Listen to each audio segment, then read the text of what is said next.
Weka mikono yetu pamoja. Tupigie Yesu tunapomkaribisha mchungaji. Karibu mchungaji. Karibu, pigia Yesu vizuri. Pigia Yesu vizuri. Haleluya.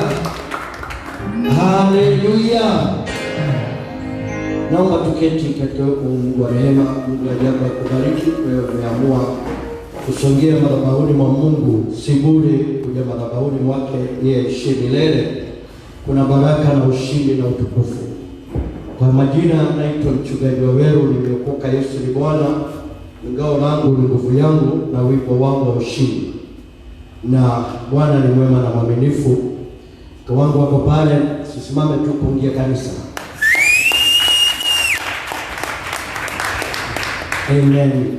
So God bless you so much, na Mungu mwema wa rehema awabariki na watende mema. Tumetangaziwa mambo yote, kwa hivyo hakuna la ziada langu kuongeza, ni kwenda moja kwa moja kwa neno la Mungu mwema, na naamini Mungu wa rehema aliyetuita atakutenda mema. Twende pamoja katika kitabu cha Wahibrania. Wahibrania sura ya 4. Jumbe linalo kichwa chake ni Kristo Yesu aliye kuhani mkuu wetu. Christ Jesus, our high priest.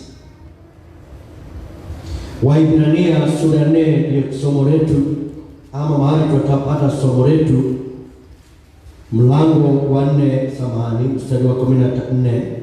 Hebrews chapter 4 verse number 14. Tunapoongea juu ya Kristo Yesu aliye kuhani mkuu wetu, ni maombi yangu ya kwamba Bwana atakupa kuelewa hili somo na ili likaweze kuwa nguzo lako la ushindi. Wakati mwingi tunawekwa katika mizani, tunajikuta kwamba tunajaribu juu chini, we try all we can, kujaribu kufikiria what I can do to become a winner. Yesu aliulizwa wakati mmoja na wanafunzi wake ama Wayahudi, wakamuuliza, what shall we do that we may do the works of God? Yesu aliwaambia, for you to do the work of God, believe in whom he sent. Mwaminini yeye aliyetuma. Sometimes kwa human understanding inakuwa ngumu kuamini, because kuamini ina nullify all your effort. Man anatakaga kuona ushindi kupitia kile nimefanya, what I have done. Anaangalia nasema, I labored, I did this ili niweze kujenga nyumba. But wapendwa, when it comes to faith is not much of what to do, it is much of what he did. When you reach a place unaamini Yesu na kazi aliyofanya msalabani.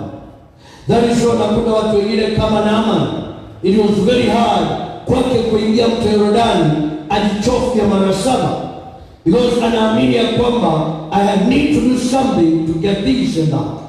But when it comes to about faith, it is not about what you do, it is about what he does.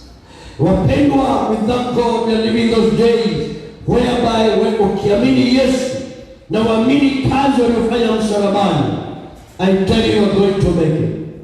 Sometimes you start by faith is challenging, lakini hayumbayumbi, because you know what you believe in. So this afternoon, it is my prayer kwamba we may have a moment to walk together in Jesus' name. Hallelujah. Wahibrania mlango wa 4 mstari wa 14, nisome na lugha ya Kiswahili. Basi iwapo iwapo tunaye kuhani mkuu aliyeingia katika mbingu, Yesu mwana wa Mungu, na tuyashike sana maagizo yetu, maungamo yetu, kwa kuwa hamna kuhani mkuu asiyeweza kuchukuliana nasi katika mambo ya udhaifu wetu, bali yeye aliyejaribiwa sawasawa nasi katika mambo yote, bila kufanya dhambi. Basi na tukikaribie kiti cha neema kwa ujasiri, ili tupate rehema na tupate neema kutusaidia wakati wa mahitaji. Naomba Mungu tujalie kuelewa neno lako katika jina la Yesu Kristo. Tunaomba tukiamini. Maana inasema Mungu alituma neno na neno likawa waponya watu wake. Hivi leo najua Mungu anatuma neno kwetu. Naomba hilo neno lipate nafasi likuponye. Liponye maisha yako, liponye hali zako. That you may glorify God. Yesu Kristo kuhani wetu mkuu. Tunaanza na kujiuliza kuhani ni nani na kazi yake ni gani? Neno kuhani mkuu lilianza katika Agano la Kale. Lilianza na mtu anaitwa Aruni. Baada ya Mungu kupea Musa sanduku la agano, akampa njia ya kutengeneza sanduku la agano. Ndani ya ile sanduku la agano palikuwa na ile Ten Commandments ama sheria za Mungu. Na zile sheria za Mungu zilikuwa zinawakilisha Mungu. And so the Ark of the Covenant, it was an extended kingdom of God on earth. And that is why palihitajika kuhani mkuu. Why kuhani mkuu? Maana kazi ya kuhani mkuu alikuwa anasimama katikati ya watu na Mungu. Maana inasema once per year kuhani mkuu alikuwa anaingia uweponi wa where the Ark of the Covenant was, akiwa amebeba damu kwa ajili ya dhambi zake na dhambi za Israeli, na angeingia mimine damu mbele ya madhabahu ya Mungu aliye sanduku la agano, na akifanya hivyo na atoke. Biblia inasema mwaka ule ulikuwa ni mwaka wa ushindi, maana kuna dhabihu imetolewa kwa niaba ya Israeli. Sikiza ndugu yangu, mbele yangu, wakati huu ilikuwa ni mwezi unaitwa mwezi wa saba. Katika lugha ya Kiebrania inaitwa Tishri. Inamaanisha mwezi wa saba, not Julai, lakini mwezi wa saba kulingana na kalenda ya Waebrania. Na huu mwezi wa saba ulikuwa ni mwanzo wa mwezi wa mwaka wao. So it was always marking a beginning of the year. Bwana Yesu asifiwe. Naomba usiondoe mawazo yako hapa. So because I want to explain something, ili tukiingia kuona Yesu usije ukamisi na uone utukufu ule unastahili kutembea nao. Tuko pamoja? Tuko pamoja? Now, nimesema ilikuwa ni mwezi wa haleluya, mwezi wa saba. Lakini kulingana na mpangilio wa Mungu akauweka uwe mwezi wa kwanza. Katika ule mwezi walikuwa wanaanza siku ya kwanza, wanatenga siku 10. Hizo siku 10 zilikuwa zinaitwa siku za kutubu, 10 days of repentance. Mahali walikuwa wanatubu dhambi zao za mwaka uliopita. Why they are starting a new year with God? When it was a very serious moment, they needed to repent ili wakaweze kusimama pamoja na Mungu. Ilikuwa pia inaitwa Holy Convocation, maana ni kutaniko la watu wa Mungu, hawafanyi lolote, kazi yao walikuwa na kabla ya Bwana wakitubu dhambi zao. Let me tell you something.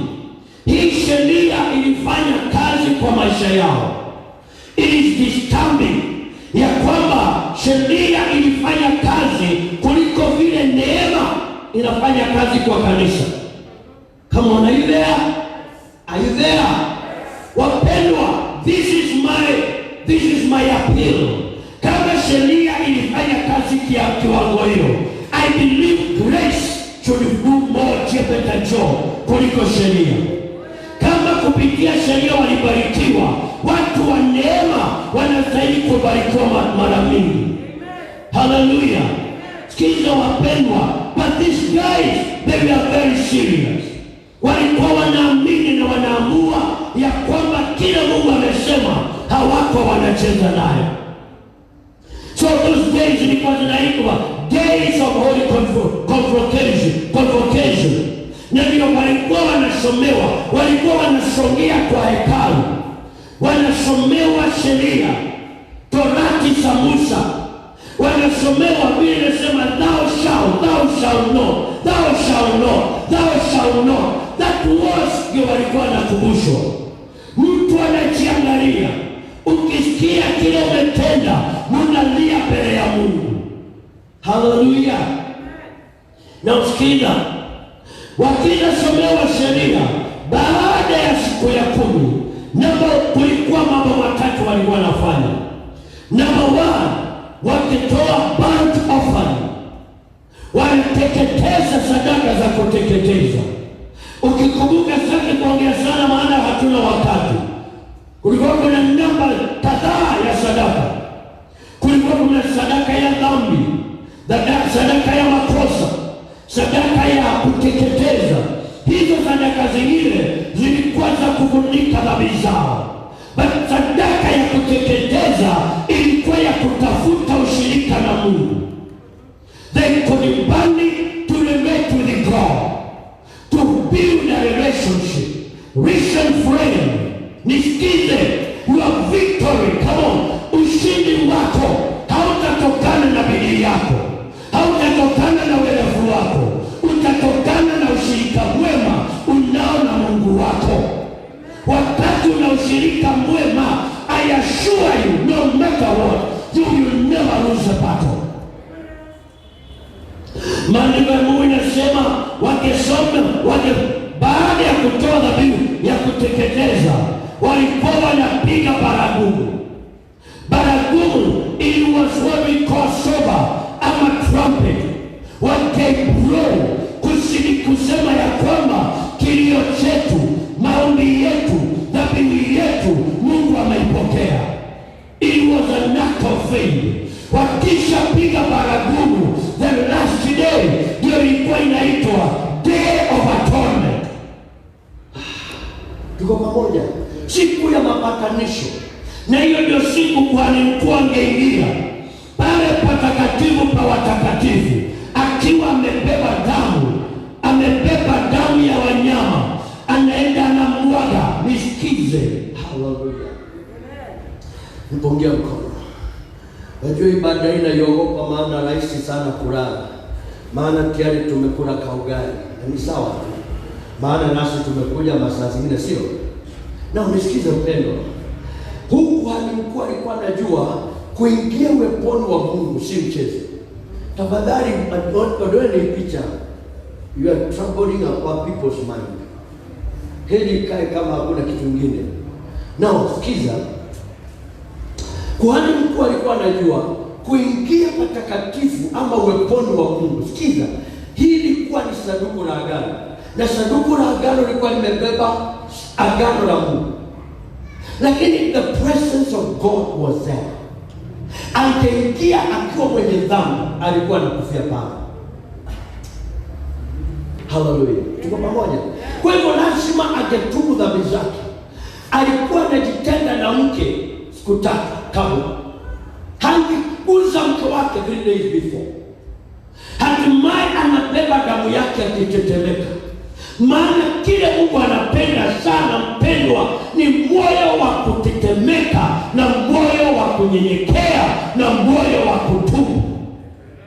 Bado anasema such God will never despise. Kile kimetusumbua Agano Jipya, tumezoea uwepo wa Mungu. And that is why we don't see God. Listen friend, God is seeking somebody amejaa kutetemeka uweponi wake. Listen carefully. Every day you wake up, it is a day of the Lord. Na Mungu anaweza tenda jambo. May we give up the fear of God. Alikuwa nguo lake lina kengele pale chini, kengele mtwingi tu, kengele tu kufanya akiwa pale,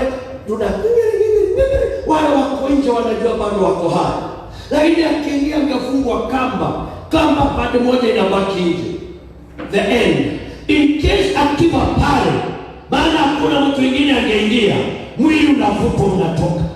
So when we are talking about that Sunday, we are going to hear the presence of God. The presence of God, they are saying, a consuming fire. The presence of God, it is power. The presence of God, si kitu ya kuchezea. When we desire to walk with the presence of God, we are walking with the fire. Wiki nimekuwa na mapenzi na mhubiri alikuwa anaishi miaka ya 1700. He was born in 1703. Akakufa 1791. Alikuwa anaitwa John Wesley. John Wesley was the greatest revival of Britain.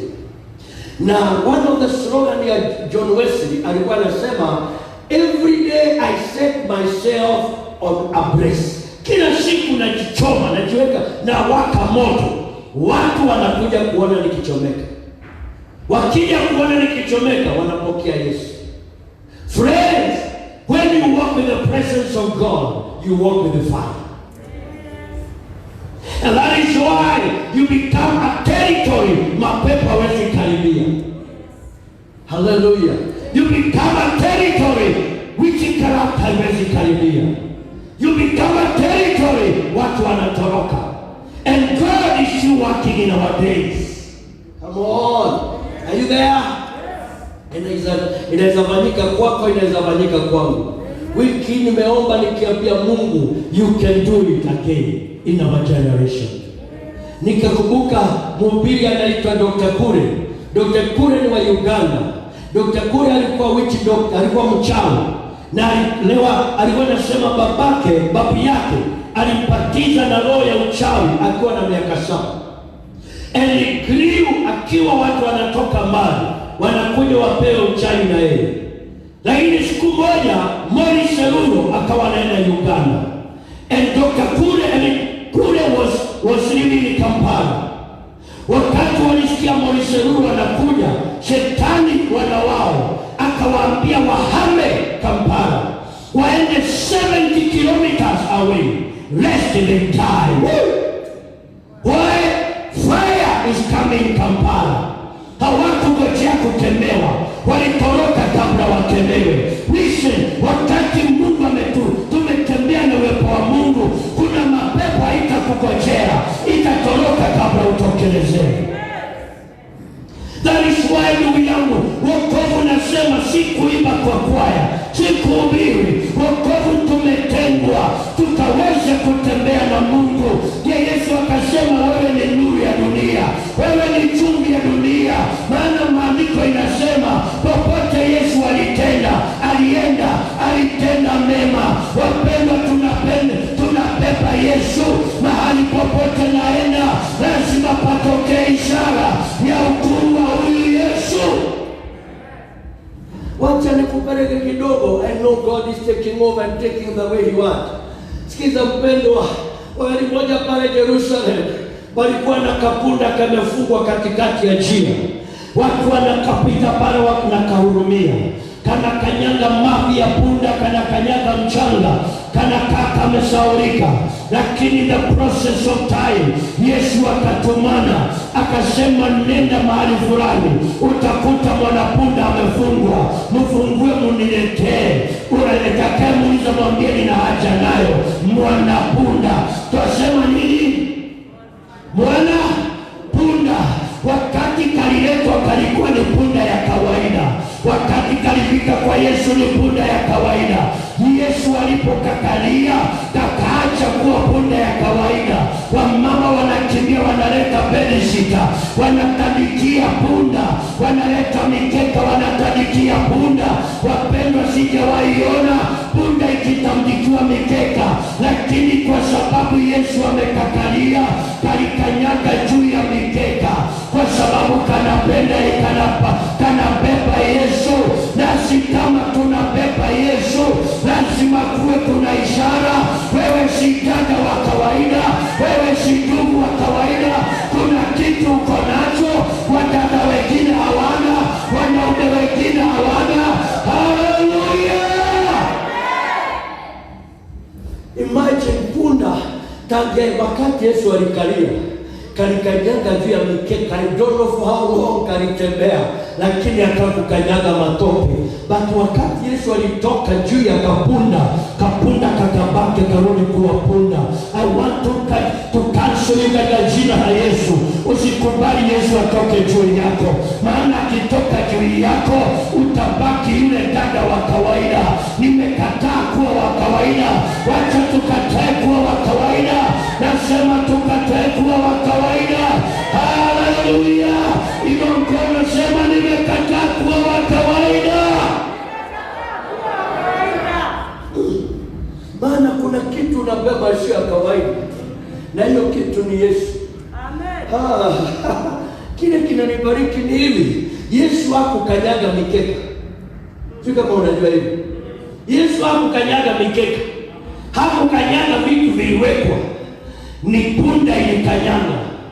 Mama Kenya, ukibeba Yesu hataonekana, ni wewe utaonekana, lakini utakuwa unajua si mimi natenda, haya ni Yesu.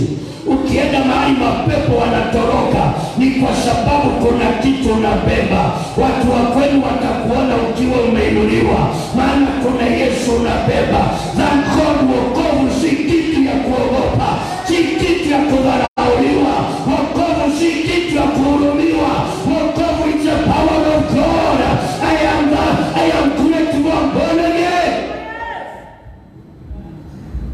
Na usiogope kama wale hawajaokoka wanaongana. Let them grind. Wale wameokoka wanakula pesa ya corona wanajenga nayo. Wacha wajenge. We will not build na pesa ya corona. We will wait upon the Lord. Maana wangojeo Bwana ni kama mlima Zayuni, hawatingiziki milele. Hallelujah. I see you tomorrow better than you are today. Na ndio mwandishi wa Zaburi namba 40, Psalms number 40, akasema hivi, verse 1 down, akasema nilimngojea Bwana bila uoga. I waited upon God patiently. Hallelujah. I waited upon God patiently. Maana inasema naye akaninamia. Kiswahili, akaninamia. Unapongojea Bwana, kuna wakati unafika na kuinamia, na si rahisi kungojea. Anasema akanitoa kwa shimo la matope, shimo lenye matope ya utelezi, akanikanyagisha kwa mwamba, akaongoza hatua zangu. Maandiko inasema hivyo. Hatimaye maandiko inasema nao wakaona. Hey, nao nani hao? Wale walikuwa na kusema umekwama, wataona. Maandiko inasema wakamuogopa Mungu na wakamwamini Mungu. Wapendwa, naomba usiyumbayumbe, ngojea Bwana kwa subira.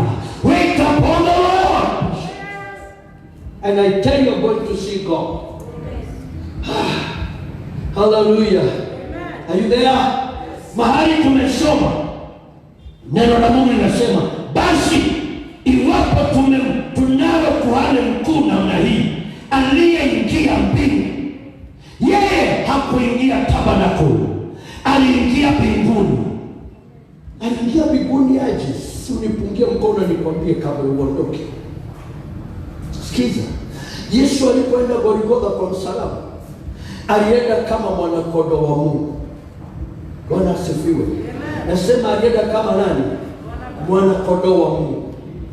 Unajua siku hizi, tafadhali wewe uko na simu. Siku hizi kuna watu hapa wanatumia na wanachat wakiwa kanisani. Unafikiri Bible wanasoma? Na ni kuchat na chat. Wachana na hiyo na hiyo phone, hiyo simu. Sikiza, Yesu alienda Golgotha kwa niaba yako na kwa niaba yako. Hakuwa na dhambi. Tuko pamoja? Akatundikwa msalabani in my place. Ni mimi nilikuwa nastahili kutundikwa, but thank God alitundikwa msalabani. Maandiko yanasema akakaa pale msalabani risala 9, akakata roho akiwa ametoka damu. Wakachukua mwili wake wakaweka kaburini siku 3. On Friday, Saturday, asubuhi Sunday akafufuka. Alipofufuka Sunday, maandiko yanasema Mary Magdalene na Mary yule mwingine walikuwa wamekuja ili wapake mwili wake manukato kama kawaida. Walipokuja wakakuta jiwe limefingishwa, limeondolewa. Wakaingia, hawakumpata. Wakakimbia, wakaambia wanafunzi wake, Bwana hayuko kaburini. Peter na Yohana wakakimbia pamoja na Mary.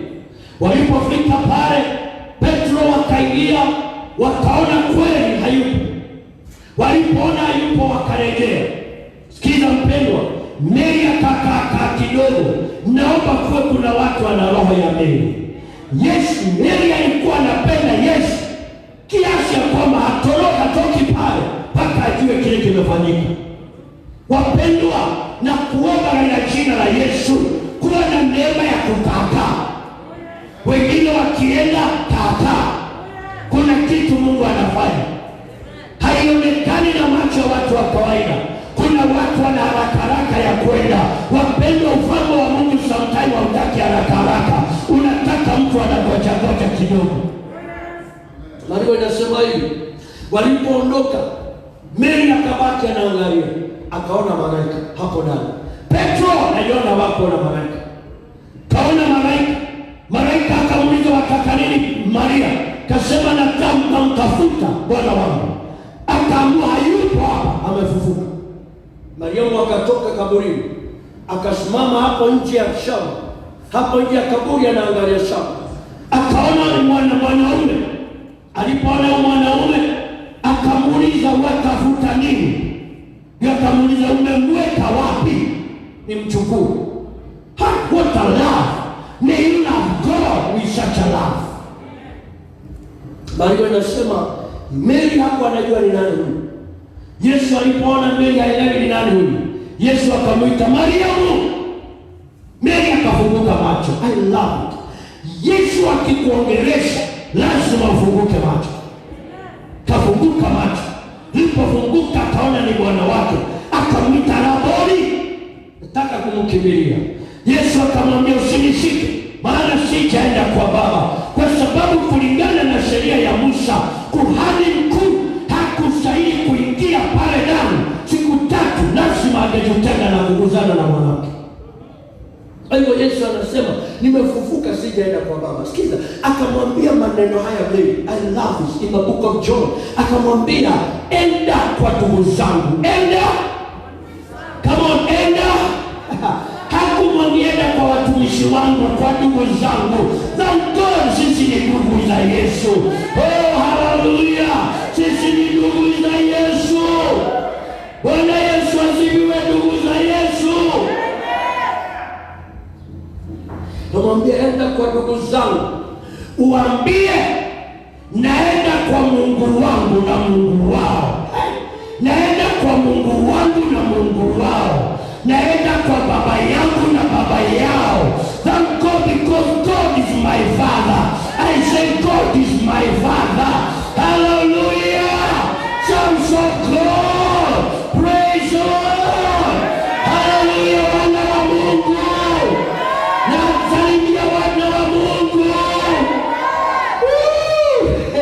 Hii ni jambo la kufurahia. That I am a son of God. Hello. Sikiza mpendwa, Jomo wa Uhuru akiwa kwa barabara asimamishwe na polisi, wale security, wale polisi wa barabara, anafungua kioo, anawaambia, my name is Jomo Uhuru. Wakisikia wanapiga masaluti, maana ni mtoto wa mfalme. Wapendwa, kama mtoto wa mfalme anaweza pigiwa masaluta, how much more mtoto wa Mungu, mwana wa Mungu. Mapepo wanakujua, ni wewe haujijui. Mapepo wakikuzuia, waambie mimi. Wacha kuambia mimi ni CEO. Wacha kuambia nina magari. Wacha kuambia nina manyumba. Waambie your identity. I am a son of the Most High. That is my name. That is my identity. Hallelujah. That is why Corona ilitangazwa mwezi wa pili. Are you there with me? Si Corona ilitangazwa wakati kama huo duniani, lakini Kenya ikagonga mwezi wa 3. Leo tuko mwezi wa ngapi? Wa 8. Ika April, May, June, July na August. Corona inakuona inahepa. ibada, si ya kwamba ikuoni, si ya kwamba mkutani, inakuona inasema this is the Son of God, inapiga kona. That is why inakuambia hata ikae mpaka December, the same God alitupitisha miaka hiyo, hata miaka hii atatupitisha, maana ni yeye yule jana, leo na hata milele. Pia inota, because it is well, we are sons of God. Yeye yule hawezi danganya, anaitwa Yesu mwana wa Mungu. Alisema, go to my brothers, tell them I go to their God, I go to my God and their God, to my Father and their Father. Woo! I still hear the words of Jesus saying, go and tell Awero, he's my brother. I go to my God and his God. I go to my Father and his Father. If God is my Father, I will decree and declare, I will not fail. I will not go for the hand of the enemy, because he's a mighty warrior. It is well. And I want to assure you, you see the goodness of God. Amen. Hallelujah. Amen. Kama watoto wanaringa na mababa yao, si uringe na Mungu wako. Amen. Kama baba yako. Oh, yes. Be assured. May this enter into your mind. Amen. You're a son of God. Oh, yes. I say you're a son of God. Amen. Hello, are you there, son of God? Amen. Hallelujah. Si Mungu atusaidie. Nikisimama naitwa Pastor Simon Awero. Biologically, I'm a son of Mwangi. Spiritually, I'm a son of God.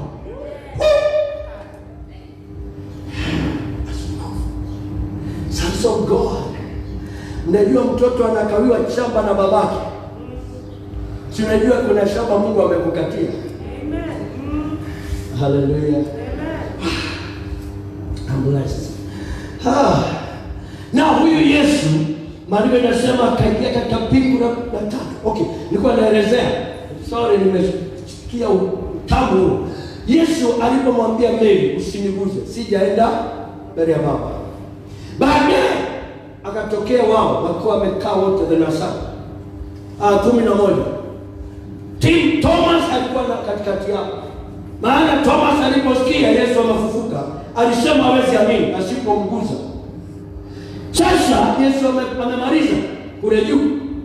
Kamwambia Thomas, kuja ili uamini. Guza. Thomas akaguza, akaweka kidole hapa, akaweka mkono hapa, akasema I believe now. Sasa niko tayari kuguzwa, nimemaliza kazi. I want to assure you, beyond any shadow of doubt, Yesu alimaliza kazi ya kuhani mkuu. Akaakilisha damu kwa ajili yako na wangu. Damu inaongea mpaka leo, damu inaongea mbingu na tatu. I don't know whether we have somebody anaweza tuwekea hiyo scripture in the book of Hebrews chapter number 12 verse 24. Hebrews 12:24. Oh God, I give you praise. Hebrews 12:24 inasema, Hebrews 12:24 iko tu hapo chini. Hebrews 12:24 inasema, and Jesus the mediator of the covenant, and Jesus the mediator of the covenant, and the blood of sprinkling that speaketh better things than that of Abel. Friends, Jesus is a mediator of the new covenant. Do you know what is a mediator? And a mediator is like a lawyer. A lawyer anajulikana kwa sababu they don't miss a case. They don't lose a case. People get caught. No, this is it. This is a holy God. Let me move this. This is a holy God seated here. Brother Dino, come. You are the holy God. Sit here. Brother Victor, simama hapa. Unafanya kazi? You're doing something. Right. Simama hapa. And who? Come here.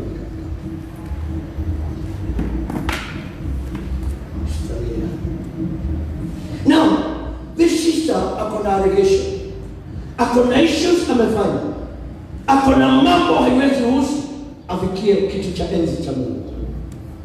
Are you there? Now, no, wait, kuja hapa. Now, that God, judge, huyu Mungu mkuu, wewe ungeketi, wewe Yesu simama. Tukambuka. Now look at this. Kuna demand Mungu anataka huyu atimize. Lakini huyu amejaa udhaifu. Anashindwa kutimiza. So she wants to snitch God. And here there is an accuser. This is Jesus. Here there is an accuser me. I am accusing her. She cannot get anything from God. Are you there? Now, huyu, what is he going? Anasema kufanya nini? To assume you are the accuser. Because you might not know what I want. He's the accuser. He's accusing her. Now, mimi ndiye mediator. Nilikufa kwa ajili yake. Nikamwaga damu kwa ajili yake.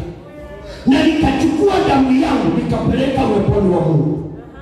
So the blood inakopali uweponi wa Mungu. So when this one accuses her because of what she has done, I turn to God, I remind God what I did for her. And so now she come to me, she come to me, she believe in me, she believe in what I did. What I will do, I will get hold of her and I will present her before God to get whatever she needs from God. Not because of what she has done, but because of what I did. Huyu anamwaccuse because of what I did, inashindwa nguvu na kile nilifanya. Does that okay you to continue sinning? No, because the moment you come to me, look at this. Go there again, sister. When she's there away from me, she can continue sinning. Are you there? Yeah. But the moment she realizes I'm being destroyed, when she come to me, don't fear, I'll be a pastor. And I hold her like this. When she's in me and I'm holding her, no power of sin can rule over her life. That's where righteousness starts working. Because in the presence of Christ, the power of the devil is defeated. The power of sin is defeated. So my brother, my sister, what you used to do when you're there, don't allow it to continue accusing you. That is why the Bible says, if any man be in Christ, he is a new creature. The old has passed away. Behold, everything has become. Go back there. Akiwa pale, watu wanakufa na magonjwa, hata yeye atakufa nayo. Watu hawaolewi, hata yeye hataolewa. Watu they don't make in life, they die poor. So long she's there. So long she's there, she will fail. But when she come to Christ, when she come to me, and she enter in me, old person dies away. Behold, now she's a new person. The blessings of God become hers. The devil can never accuse her of what was there, because from now she's no longer there. She's in Christ Jesus, and this Christ Jesus anakuwa mpatanishi. Come on, anakuwa mpatanishi wa huyu na huyu. Whatever is from God, naipokea na mpea. Whatever is from God, naipokea na mpea. So roho uko ndani ya Yesu, utapokea baraka za Mungu. Anakuwa mpatanishi. Does that mean the devil is not there? The devil is there. What can the devil do now? Tell your neighbor, nothing. Why? Kwa sababu la kale limekwisha. Huyu ni kiumbe kipya na amepatana na mpatanishi. Yesu ni mpatanishi, wapendwa. Kama kulikuwa na magonjwa toa kwao, so roho amekuwa huki na Yesu. Moto wa Mungu unapitia Yesu, unaingia ndani yake. Hakuna magonjwa, hakuna laana lolote lile linaweza kumguza. Oh, hallelujah. God has to go. I say, oh. Mkono wako sema ya kale niache.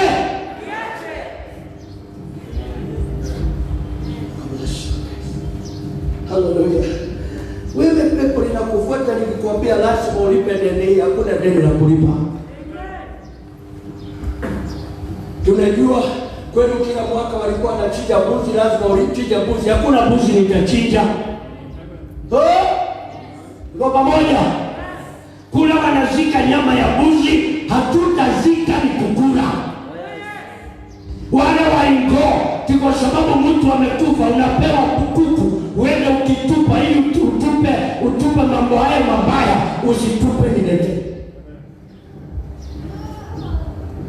Pamoja kuja nayo, kifika pale nilika makisho ulipigia, takuja nichukue au soyu mahali ya kutupa. Ninajua kwani kuna shida. Hallelujah. Acha tuendelee. And to the blood of sprinkling that speaks.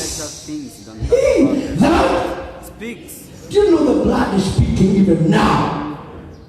Nasema damu ya Yesu inanena mpaka inanena better things than that of Abel. Ya pili inaliaga kulipishiwa. Mungu nilipishie, lakini ya Yesu ili kulipishiwa kuna kitu inalia, kuna kitu inaitisha. Hallelujah. Can we see it? John, give us John chapter 8. Oh, glory to God as we are coming to a closure. Iko tu hapo my dear. John chapter 8. We read verse 1 kuendelea. Oh, hallelujah. John chapter 8 verse 1. Jesus went unto the mountain of Olives. Mark that. Verse 2. And early in the morning, that is after kutoka kwa mlima, ameenda kufanya nini? Kuomba. And that God maana Maria anasema mpaka leo Yesu anatuombea. Hello? Tuko pamoja? Wajua wewe haujuagi kama kuna kitu wewe unawindwa usiku na mchana. Kuna maajali zinawekwa. Ndio pengine leo ilikuwa imewekwa ikumalize. Lakini kwa sababu ya maombi ya Yesu, malaika wanakuja wanakukomboa. Tuwe unaogopa maana kuna mtu alikwambia atakuroga. Ni wengi wamejaribu kukuroga. Bado asiyo na nani. Hello? Kama ungalijua mara ngapi umechanganywa sumu na chakula ungeogopa. Lakini kwa sababu kuna andiko linasema utakula sumu na inatoka. Kile unabaki ni kauchungu kadogo unaenda unakuwa ni food poison. Si food poison, it was real poison. But it's still alive. That's how powerful you are. Amen. Hallelujah. I say that's how powerful you are. Amen. Mambo zingine ndio hujuani. But the devil will never get you until you accomplish your work. So let's move on. Early in the morning, he came in again into the temple. No other people come unto him and sat down and taught them. Verse 3. And the scribes and Pharisees brought unto him a woman taken in adultery. And when they had set her in the midst, they said unto him, Master, this woman was taken in adultery in the very act. Go to kidogo my dear. Look at this. Kile kinanipendeza hii andiko ni kwamba sheria it is unjust. Maana sheria ilikuwa inasema dada yangu ungekutwa na mwanaume wa mtu kichakani. Kama ni kwa nyumba ukifanya hiyo mambo, mwanamke alikuwa apigwa mama. Why? Kwa sababu yeye ndiye amebomoa nyumba ya wengine. Diga baba, kile mwanaume haleti. That's why watu wanaulizana, bona mwanaume aliyepatwa naye kwa wapi? Kutoroka alitoroka. Si kutoroka. The law was unjust. Mwajua kama ni wakati wa sheria, mama Kenya ungekuwa hapa ndani. Mkuu na wadada wengine ungekuwa pale nje. Wanaume ndio walikuwa wanakubalishwa kuingia ndani. But I thank God because of the grace. Now this lady alipatwa katika act. Maana anasema very act. Kwa hiyo walifumanua wakifanya hivyo. Na sheria ilikuwa imesemaje? Let's go to verse 5. Now, listen. Now Moses in the law commanded us that such be stoned. Are you there? Commanded. Sijui kama unajua kuna masheria za kweli. Zile zinasema hakuna mtu hapa akafikisha miaka 50. They die premature. Kuna sheria za kweli. Hakuna mtu atasome wapi atafika hiyo. I've seen where families unakuta watu wanakufa ovyo ovyo. Watu wanakufa wakiwa wachanga. Things happen watu wakiwa wachanga. Why? There are some laws. Sheria zilitokana na mababu zetu. Walichinjia mizimu. Na mizimu kila wakati wanataka damu. Kuna sheria zinasema 1 2 3. Those are the law. They nasema hivi na vile. But I thank God waliuliza Yesu, na wewe wasemaje? Thank God maana walimleta miguuni mwa Yesu. Nasema walileta mwanamke miguuni mwa Yesu. Because the Bible says in the presence of God there is a fullness of joy. La Sunday tuliambiwa tusongee uweponi wa Mungu. Sikiza mpendwa, waliuliza Yesu, nawe unasemaje? Kama vile wanasema huyu kwao hakuna. By the way, you know kuna sheria zinatu discriminate. Pungia tu mkono. Look at this case. Elizabeth amegojea mtoto. Amezeka, nothing is happening. Then Mungu anatokea Zekaria akitoa dhabihu kule ndani. Zekaria akapatana na Mungu. Akaambia mko wako atapata mimba. And through to it akapata mimba. Maana anasema alipojifungua, my neighbors walikuja around. Wakaja wakaili mtoto siku ya 8 na wampe jina. Walipomtahiri wakasema tunamuita Zekaria. Naye Mungu alikuwa anasema anaitwa John. Do you know, brother, sister, there is war between what they say and what he says. Hallelujah. Nasema kuna vita katikati ya maisha yako, katikati ya vile wanasema na vile anasema, vile wanakujua na vile anakujua, vile wanakuanalyze na vile anakuanalyze.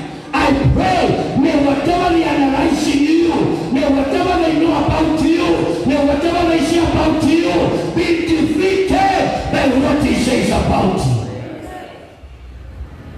Maandiko inasema walipomuuliza Elizabeth akasema anaitwa John. Wakasema no, anaitwa John. Kwenu hakuna John. Hey, kwenu hawezi kuwa tajiri. Kwenu hakuna tajiri. Hawezi kukaa kwa ndoa. Kwenu hawakai kwa ndoa. Hawezi fikisha miaka 100. Kwenu leo ninatangaza hatutaruhusu maloza kwetu sitawali wa destiny. Hallelujah. Listen, that is your man when I from the days of John the Baptist until now. The kingdom of God is opposed to violently, but the violent. Si spaghetti, brother, wacha kuwa spaghetti, dada wacha kuwa spaghetti. We need violent men and women who knows who they are, not by choice, but by force, by fire. They have to get there because they are where they are, not because of where they were born, but because of what God has said over their life. Nisikiza mpendwa, Mungu alimwambia Zekaria kwa siri, huyo mtoto anaitwa John. Hakuambia hadharani. So ilikuwa ni kazi ya Zekaria kuleta kile Mungu amesema to the open. Mungu anakupeana maono in the secrets. It is your work to bring out that vision from the secret to the light. Na nikwambia ukweli, kile wewe unasema hatutakiamini. Hello, are you there? Imagine my sister, ukija utuambia Mungu amesema 20 sijui 30 I'll be the president of Kenya. Nani atakuamini? Wale wanapinga ni wengi kuliko wale uko nao. Maana wewe uko peke yako ndio riski. But so long ni wewe na Mungu, ukisimama kidete utawini. I pray that may nobody stop you to declare what God has said about your life. Do you know something? Mungu anaitaka mtoto akiwa ni mbegu. Tuko pamoja? Akiwa Microsoft akiwa microscope organ, akionekana na macho, Mungu anamuita mtoto. Yesu amezaliwa kitu kadogo, lakini Mungu anasema mfalme amezaliwa, because he calls those things which are not as though they are. May you have that anointing in Jesus' name. Amen. If God says you are blessed, you are blessed. Even if you are living in the Mathare Valley, don't be controlled by Mathare Valley. Be who you are. Mtu mmoja alisema, it is not a problem to be in poverty. Shida, it is where poverty is in you. Hello? Ukiwa ndani ya umaskini, it's not a problem. But ukiwa maskini uko ndani yako, you die poor. Kuwa gerezani tunuranishi, lakini shida ni gereza kuwa ndani yako. Hallelujah. Bwana Yesu asifiwe. Now listen, nimalize. Maana inasema wakauliza, nawe Yesu unasemaje? And that is my prayer. What is Jesus saying about you? Nauliza swali, Yesu anasemaje juu yako? Yesu anasemaje juu ya biashara yako? Yesu anasemaje juu ya kazi yako? I love those people who are movable. Do you know sometimes God, can I say this then I'm done? Who should I use again? Kuja juu, hapa juu. Mungu anafanyaga hivi. Anakuja anakuonyesha kitu. Tuseme hii hata nifike mahali. Hii. Anakuja anawekelea hapa. Look at this. Are you watching? Anakuja anakuambia sana, let me say something which I'm going to give you. Naona hii? Hii hapa. Nataka kukupa sawa. Halafu Mungu anakuchukua, anakurudisha nyuma. Ni kama anakurudisha nyuma away from what you saw. Paka unafika mahali you lose the sight of it. Anakushungusha. Does that mean atakupeleka? He is faithful. He who promised is. That is why unaolewa na mwanaume akikuwa anakuita sweetheart, honey, nini. Baada ya miezi mbili anakuita ng'ombe, mbuzi, kondoo. Nasema si Mungu aliniambia umenipa malaika. Wapendwa, usisumbuke na hapa. Ndio Psalms 37 inasema, angalia mwenye haki, mwisho wake ni amani. Mwisho wako. Hallelujah. Jeremiah akawaambia Waisraeli, Mungu anakuwazia mawazo mema kukupea mwisho unatumaini. Don't allow where you want to break you. May you be strong to get to where you belong in Jesus' name. God bless you. This is it. Akauliza Yesu, what do you say? Give us the last portion of John. The last, it's there. Verse 10 and 11, we are done. Verse 10 and 11. When Jesus, alipomuuliza hivi, just to come back to this, that we may conclude. Yesu akainama, akaanza kuandika chini. Hakuongelesha. Because Jesus does not argue with the fools. Kaanza kuandika. It is not written, aliandika nini? I believe your mind ipiki nini? My mind inapiki. Yesu alikuwa anaandika, I came that they may be free. No, I came that they may be free and be free indeed. I also believe alikuwa anaandika, whoever is set free by the Son is free. Hallelujah. Hiyo ni mifikira yangu. Akainuka tena, akakuta wameshika mawe, wanamsikia, wanasema mawe. Yesu sema haraka, tunataka kumaliza kazi, kama vile umesingirwa na mapepo. Yesu alisema some few words. Akamwambia yule hajatenda dhambi, hawa wa kwanza kuoga mawe. Hakuambia msigonge ama bongeni. Akaendelea kuandika. Maandiko yanasema wakaanza kuhukumiwa na conscience zao. It's my prayer, may every of your accusers, may every of the demons that are standing against you be condemned by whatever they are, in Jesus' name. Wakaanza kuangusha mawe moja moja wakitoka from the elders. And this is my prophetic word. Every of your oppressor, every of your opposer, every of the demons fighting against you from the most powerful one will start quitting from your presence in Jesus' name. Maandiko yanasema wakatoka wote. Yesu alipoinuka akakuta mama na mawe.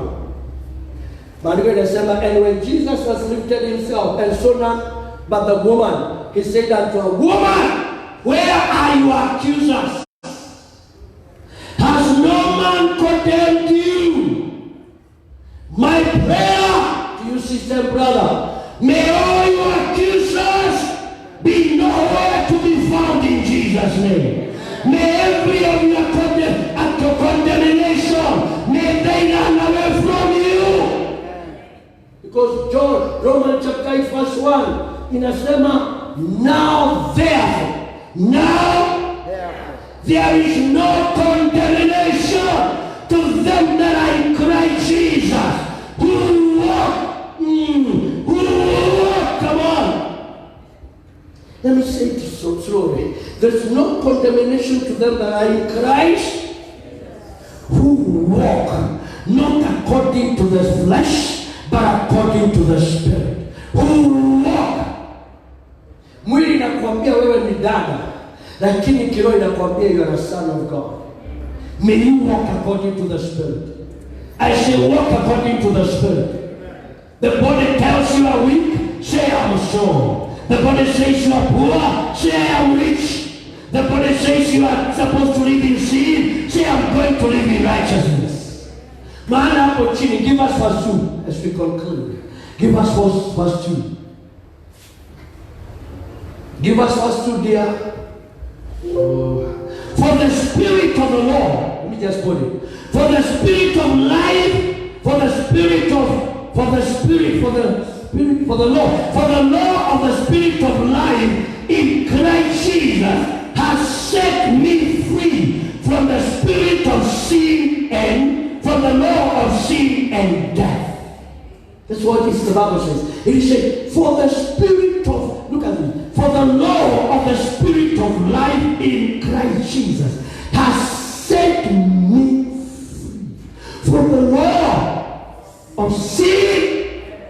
And this is my prayer. May every law of sin and death realize you are a free person. I say you are a free person. Ilo mkono wako kumesema Bwana Yesu, kwa sababu nimejua natangaza hivi sheria wa roho wa uhai ndani ya Kristo Yesu ameniweka huru kutoka kwa sheria ya dhambi na mauti. Niko huru. Tangaza tena, niko huru. Ikaendelea kujenga umoja. Kana ubiria nani? Mtu anafanya niko huru. I'm serious. Ama ni mimi inanikula bure. Nakuuliza mwenzako, are you sure unajua kile unafanya? Do you know what it means to be free? Maana sheria ya dhambi na mauti ndio inaleta magonjwa, ndio inaleta ufukara, ndio inaleta mateso yote. Maana uko chini yake. Lakini kulingana na neno lisiodanganya, wewe umewekwa huru. Imagine ulikuwa korokoroni Kabete kwa sababu ya kuua, ukahukumiwa kuuawa.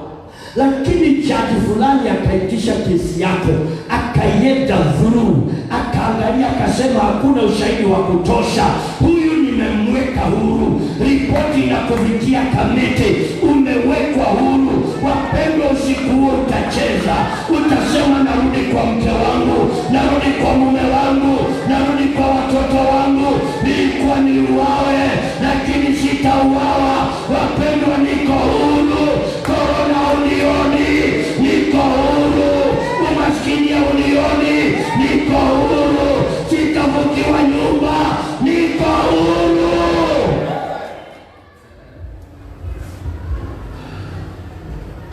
When we come back to our scripture, the Bible says, Yesu alimwambia huyu mwanamke, hata mimi sitakuhukumu, enda usitende dhambi tena. Sin no more. Why? Maana yeyote amewekwa huru na Mwana ako huru kweli kweli. Acha nihubiri hawa. Nyinyi tutaonana kesho, next Sunday. Yeyote ako huru. Wapendwa, I am excited when I'm preaching this. I know you might not understand.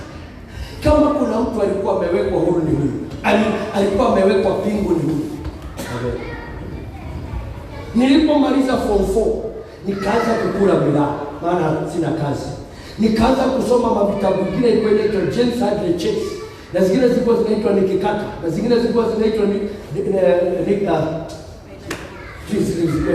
Nikibwat. Nitoka kwa mawazo long time. Wapendwa, ni kama wazimu. Ile ilimaliza kabisa ni moja ya Keriamete inaitwa My Life. Ukata umesoma. Na ingine ya Goge wa Thiongo, Shetani Mwadharafa ime, the devil on the cross. Can I tell you the truth which I cannot lie before God? Niliposoma the devil on the cross, I say, devil! Kuja, nikalie!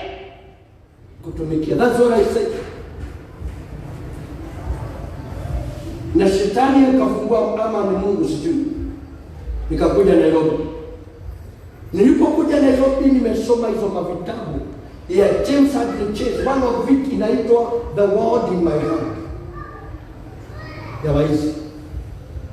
One of the things I needed to do, it is to drive a getaway car. I really want to do what is a getaway car. I really desire.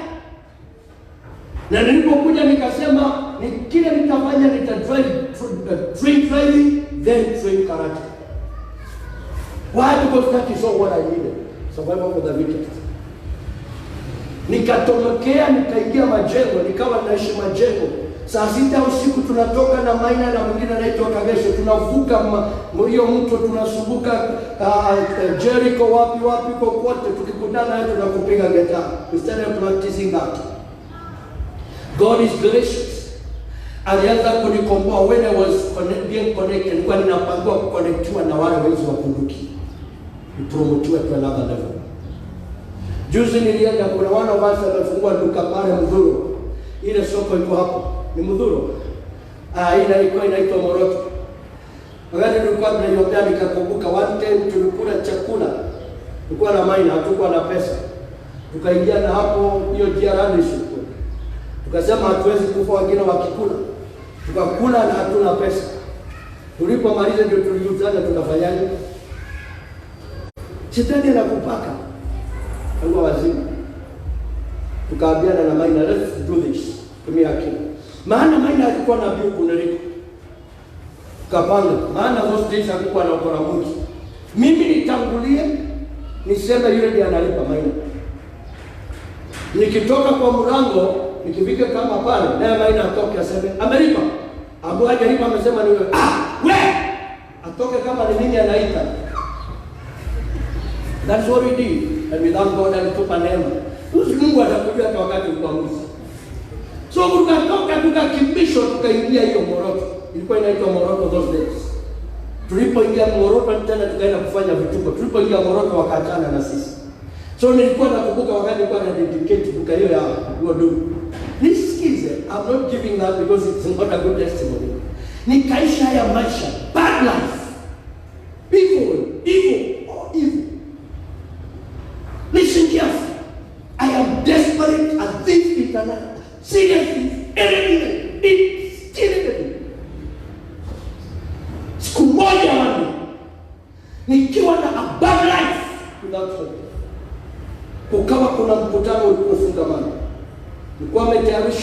na Moderator Mungai. Na Wairimu was a preacher. Ikaenda, I was saying it in the morning. Let me say it even now. I wish we can have such answers. Walego, who knows who they are? Because nilikuwa nimeenda huko kuenjoy watu. Because I used to be a very good critic. In fact, nilikuwa nimesema nitaandika Bible yangu. Why nilikuwa nimesoma one book inaitwa Judy inaitwa Muntu. Nilikuwa nimesoma ingine ya Kegamete inaitwa River Between. And I could share complete Bible. So I had that all that garbage. Shetani amefanyia kazi. So nilipoingia pale nikakuta a very beautiful guy. Akaniambia, welcome, I love you. I only knew the word I love from other quarters. Si church. Maana nilikuwa mnaenda Katoliki na Katoliki wale wazee wanafanya asali ni wale wazee mezeka na kazi wengine. Yeah. Sasa nimekuta a very beautiful guy ananiambia love you. Nimeisha. Kabla nifikiria ananiambia naeleka kwa mwingine. Welcome, I love you. Na shindo kwa ni watu wananilava. Nikapelekwa pole mpaka kwa kona. Wengine wanaletwa wanasidiwa, tunasimama. Imejaa kuna mahali ya kuketi. Wakati praises ilipoisha, Wairimu wakasimama. I love Wairimu. A very cute woman. Nikamwambia nikasema no. Nilisema kuna warembo wote amemaliza. But thank God because the Holy Ghost came and took over my mind. Kaanza kuongea juu ya judgment, juu ya hell. I said, God, what is it? Nikasikia kama nitoroke, but there is no place ya kutorokea. Maana imesija. By the time anaita Waterco, I was number 1. Hata sijui nilitokaje pale mbele. I can't tell. And from that time my life, iligeuzwa hapo. Take it or leave it. Maisha ikabadilika. I don't know what happened. Nilikuwa nafanya kazi na waisiku iba tena. Nilikuwa naishi maisha ikabadilika. Fear of God ikanikalia. Nikabadilishwa. Maana neno la Mungu ni la kweli. If anyone be in Christ. Usikize, watu tulikuwa nao Kagesho alikataa kuokoka. Tulikuwa naye siku hiyo akakataa kuokoka. Baada ya wiki mbili Kagesho akapatikana na askari akiimba. Akachukuliwa akapelekwa industry akapigwa akavunja bavu. Kagesho ndani. Maina was my colleague. Maina siku hizi ya kwa Kishagi. Juzi nilikuwa niko nyumbani. Nilimwona Maina nikasikia kulia akatoroka hadi taponani. Amekuwa mzee. Ndugu yake alimpiga akamvunja hii mifupa na nyungu. Sasa ni krimu. Wapendwa, I am here because if anyone, come on, if in Christ, miaka imekwisha. Nataka nitangaze hivi nikimaliza. Kuna mambo ya sheria iliongewa juu yako. Ukiwa ndani ya Kristo, Yesu anabadilisha sheria. Unaanza kutembea.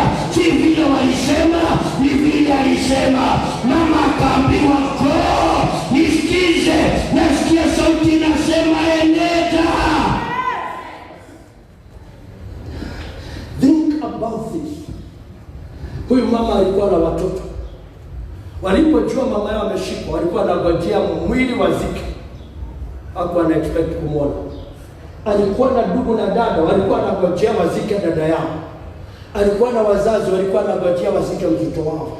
But in the presence of God, they received back their daughter, their child, their brothers, their sister. Listen carefully. I am praying in the name of the Lord. Whatever imesema itaterminate your marriage, your future, your life, in the presence of God. May the anointing of God terminate it. May the presence of God ikayagamize. May you go back to your victory, go back to your glory, go back to your marriage, go back to your joy. I declare, go back. Na mkono wako sema, ndani ya Yesu ninashinda, ninarejea kwa ushindi, ninarejea kwa utukufu wangu, ninarejea kwa baraka zangu. Oh, I might not be able to say it all, but I wish you can understand. Juzi nilienda nyumbani nikaangalia mahali babu yangu alikuwa amejenga. My grandfather, aliye baba ya baba yangu, alikuwa anakuja na turani mbele yetu hapo nje ya nyumba yetu. Maana alituchukia sana because kwetu maskini ulikuwa unanuka. You may not get it. I tell you, I know what poverty means. Mnasikia nikiongea juu ya chawa mnaona kama ni mchezo. Chawa ilikuwa imetukula mpaka we knew how to deal with it. Jigas ilikuwa zimetukula, ilikuwa vidole vimeinuka. Ta ukiangalia vidole vyangu ni virefu. I tell you for free. Tulikuwa tunatolewa jiga shule, unapakwa ile dongu. Inaitwaje? Adams. Na sijui kama unajua how painful it is.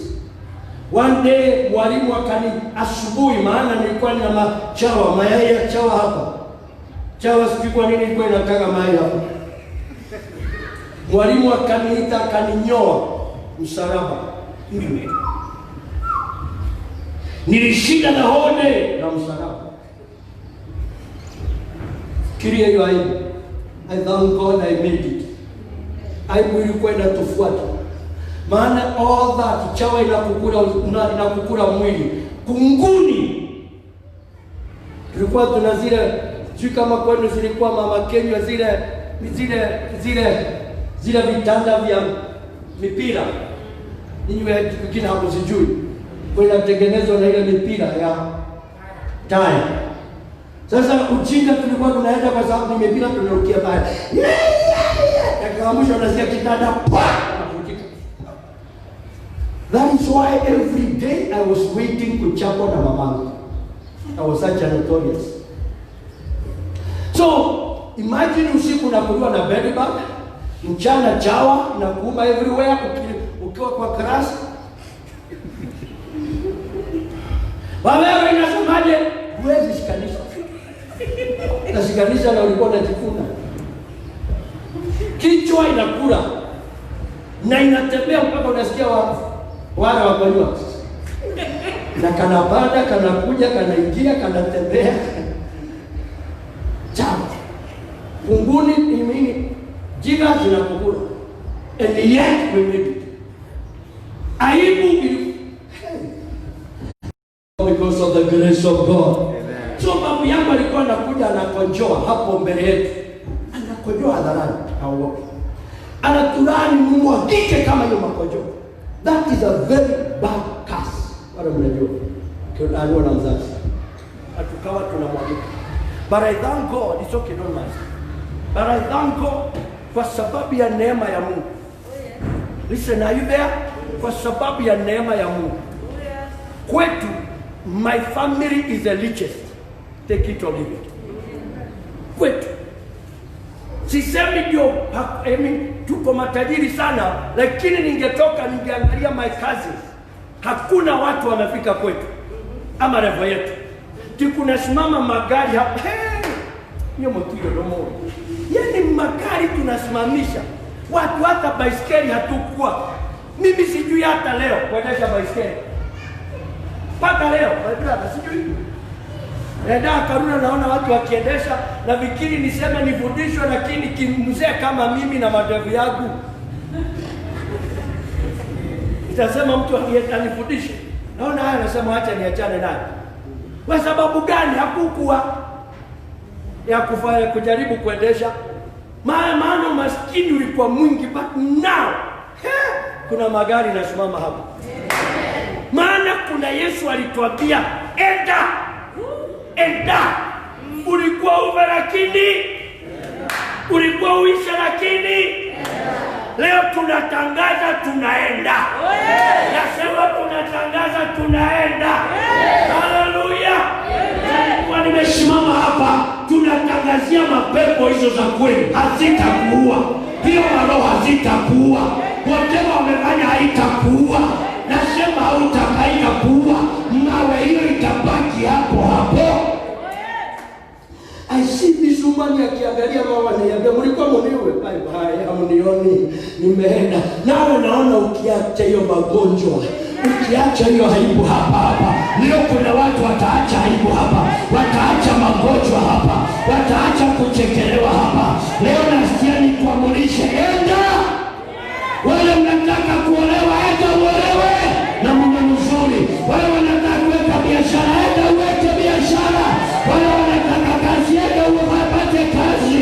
Wale wanataka kuinuliwa, enda uinuliwe. Leo nasema enda.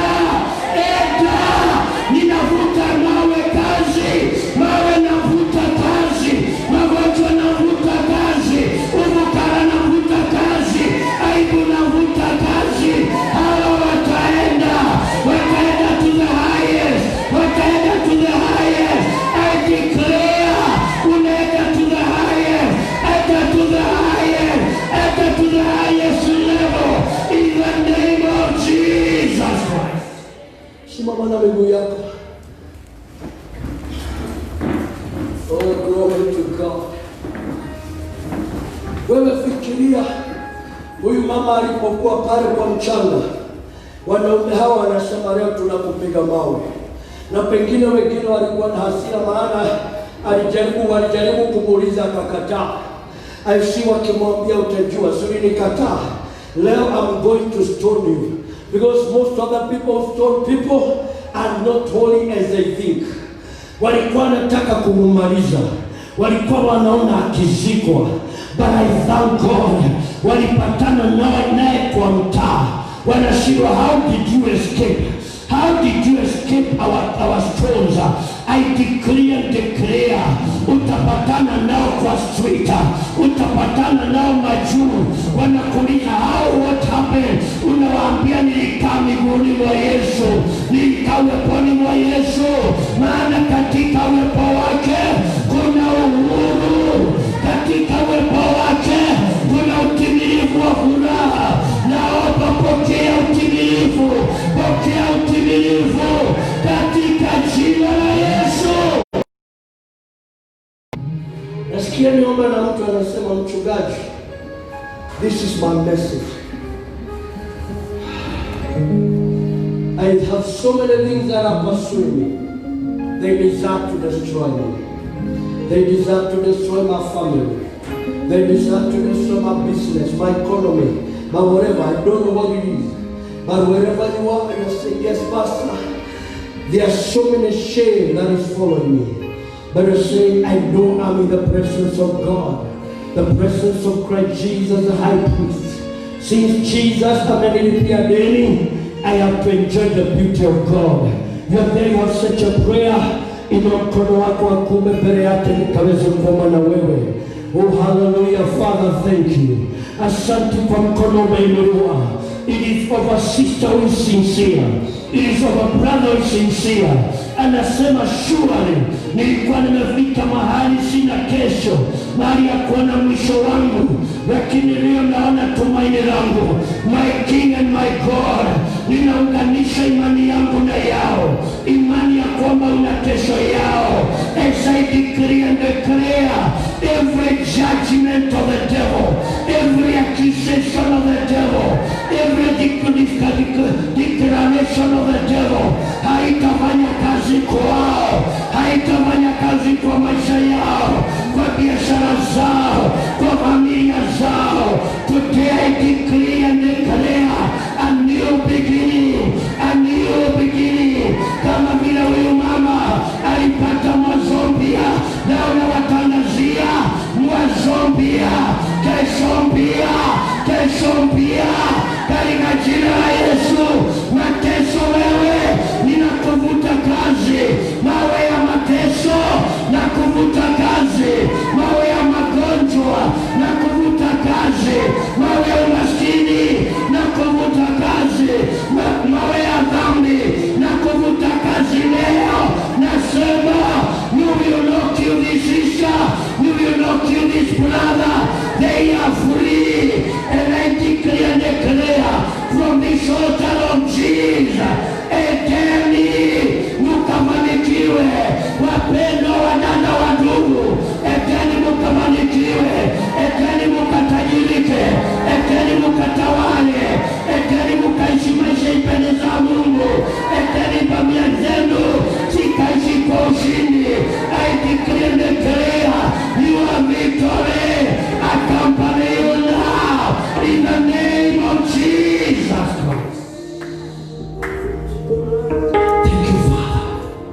because of the new beginning you're giving to your people.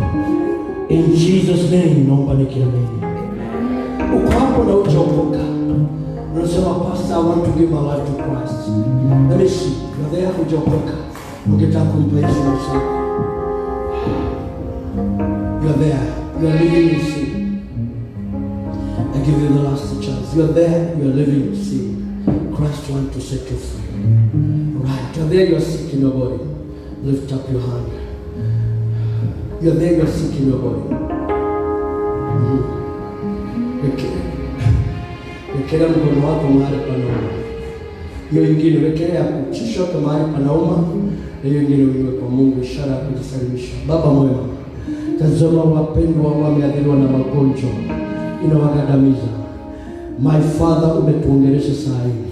That disease ilikuwa iwaangamishe. But in your altar, in your presence, there is a fullness of joy. I rebuke that sickness. You disease, die, melt from your body. Leave your body now. Let them be free to see goodness of God. Let the healing of God flow upon them from the crown of their head to the sole of their feet. By the stripes of Jesus, I say you are free. You are healed. Receive your healing in Jesus' name.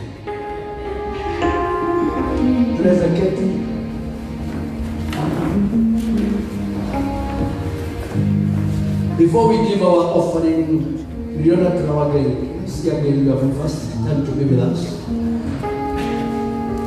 Wageni, mara yako ya kwanza kwa nasi.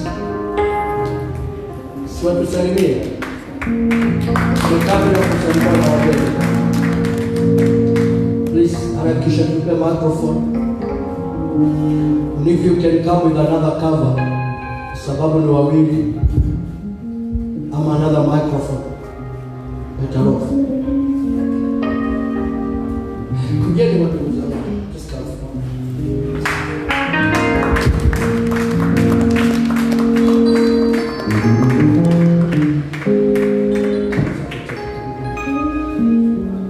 Salimiani tuongee jina lako, kama umeokoka na Yesu akubariki. Praise the Lord. Bwana Yesu asifiwe sana. Jina langu ni Daniel Nzioka, nimeokoka na Kristo ni Bwana katika maisha yangu. Nimetoka upande wa Zima. Barikiweni sana. Amina. Habari yenu?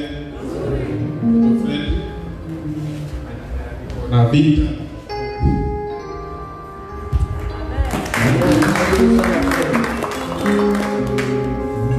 Now, we want to give our offerings. Tukimaliza wageni wetu mshika hapo. Una envelope, una tithe na unataka kutoa tithe yako. You have your tithe you want to give. Just lift up your hand, get your envelope. Just lift it, tupelekewe bahasha. Tithe tunajua hiyo si maongeo, it's a compulsory. The Bible says you should not eat tithe. That is what makes you victorious in this life. I've taught about tithe and you know about it. So don't allow the enemy to deceive you. Be faithful to God and God will bless you. It is my prayer kwamba you see the goodness of God in a mighty way. Because you are signed for that. Hallelujah. I say you are signed for that. You are signed for God's goodness in Jesus' name.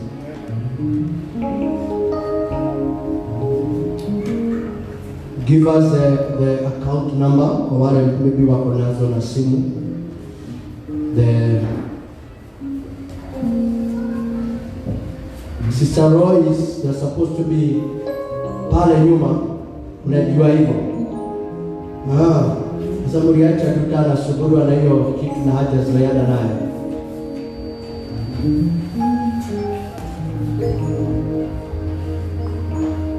So,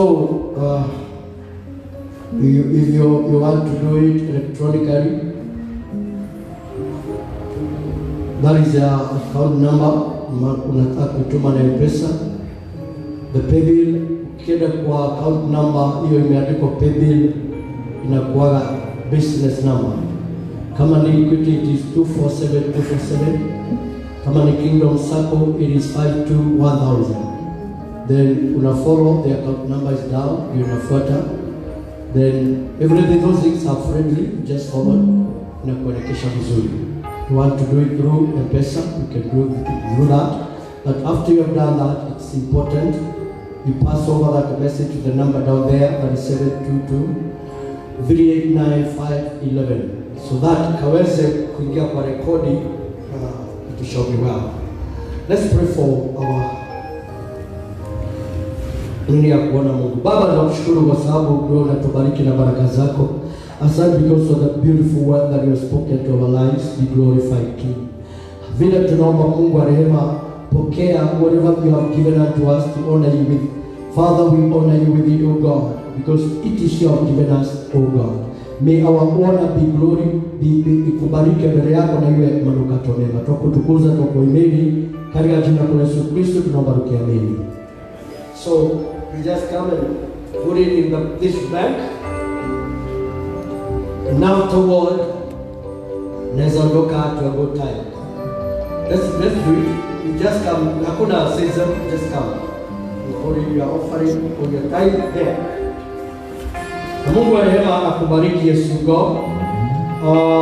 Sijui kama mesa ya wageni ipo mbele. Brother, kama haja